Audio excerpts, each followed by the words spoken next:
เพราะฉะนั้นมนุษย์ของเฮามันสมบูรณ์แล้วหลวงพ่อว่าอย่าพากันเสียเวลา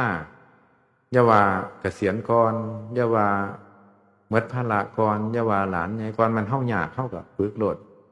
ฝึกได้หน่อยได้หลายก็ฝึกสงบว่าสงบก็จะไปอาทรมันอย่าไปเสียใจนะมันขอแต่ได้ฝึกสติได้พิจารณาทุกข์ได้ต่อสู้นั่นแหละเรื่องสงบว่าสงบสร้างหัวมันละสงบว่าสงบก็สร้างมันว่าแต่ได้ต่อสู้รักษาใจคือผู้รู้ให้มันเฮ็ดจังได๋สิรักษาให้มันใจมันได้ก็ต้องหาหม่องต่อสู้เด้มันบ่ทุกข์ก็ต้องหานำหาเบิ่งให้มันทุกข์นำหามันทุกข์ไปได้เอานั่งโดนๆตัวชั่วโมง2ชั่วโมง3ชั่วโมง4 5ชั่วโมงก็ว่าไปมันบ่ทุกข์ก็เบิ่งดูมันสิทุกข์บ่ย่างก็ย่างโดนๆนั่นล่ะหม่องต่อสู้อีหลีจะธาตุที่ขันธ์5เฮานี่นะสู้ไปมากก็เข้าใจเจ้าของแล้วมันเข้าใจแล้วพระพุทธเจ้าสอนสิ่งความจริงทุกอย่างบ่มีพระพุทธเจ้าองค์ใดๆในวัฏฏะนี่แต่ละพระองค์สิขึ้นมาสอนเรื่องที่บ่มีเลยมีแต่เรื่องที่มีอยู่ทั้งนั้นบ่ว่าแต่ศาสนาใดก็มีแบบนี้หมดธาตุที่ขันธ์5เพราะฉะนั้นคำสอนของเจ้าจึงเป็นเครื่องวิเศษที่สุดในโลกทั้ง3ตอนจิตสงบเข้าไปใหม่ๆนี่เข้าไปถึงพรหมวิหาร4นี่สิคิดฮอดพ่อฮอดแม่สิคิดฮอดแม่หลายโอ้ยคันแม่บ่รักษาชีวิตเฮามาบ่เลี้ยงดูเฮามาบ่ประคบประหงมเฮามาเฮาจังได๋สิได้เห็นคำสอนของพระพุทธเจ้านั่นจังเกิดจิตใจเนี่ยแม่นแม่เป็นโยมก็กราบได้หมดเลย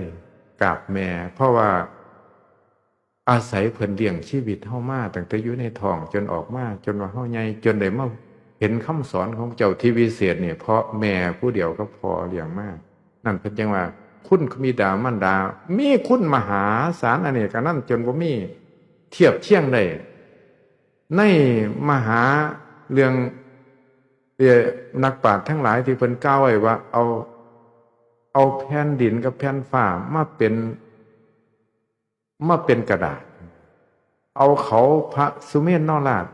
มาเป็นปากกาเอาน้ำมึกเอามหาสมุทรทั้ง8ทิศมาเป็นน้ำมึกเขียนพรรณนาคุณบิดามารดาเขียนไปเขียนมาแผ่นฟ้าก็เต็มแผ่นดินก็บ่มีหม้องเขียนเขาพระสุเมธก็ห้วนหมดน้ำมหาสมุทร8ทิศก็แห้งแต่คุณบิดามารดาว่าท่านเหมือนอยู่ยังพรรณนาไปแต่นั่งฟังมันพุดขึ้นกลางว่านพุดขึ้นกลางว่านเนี่ยเป็นคลื่นกับว่าจบละเอียดปานีเพราะว่าขันว่าได้บิดามารดาอุปการะมาเฮาสิว่าได้เห็นธรรมส่วนนี้ที่เป็นของวิเศษของพระพุทธเจ้าอันนี้แค่พรหมวิหารเนี่ยนี่ที่หลวงพ่อบอกพรหมวิหารเนี่ยมันบ่แม่นคิดเอามันเลี่ยนมาเมื่อเขาไปถึงเรามันสิกลางว่านออกมาจากดวงใจเนี่ยเพราะว่าใจตัวนี้มันเจ็บมาไว้หมดเด้เฮาเกิดในพรหมโลกเทวโลกเกิดในนรกเกิดในไสใจดวงนี้เจ็บไปหมดเพิ่นมาพบเมื่อเฮาเข้าไปถึงแล้วมันก็ประกาศออกมาใจเนี่ยบ่ได้ไปคือผู้รู้เนี่ยบ่ได้ไปสมรู้ร่วมคิดนำเขาดอกประกาศก็นิ่งน้ำตาไหลพราก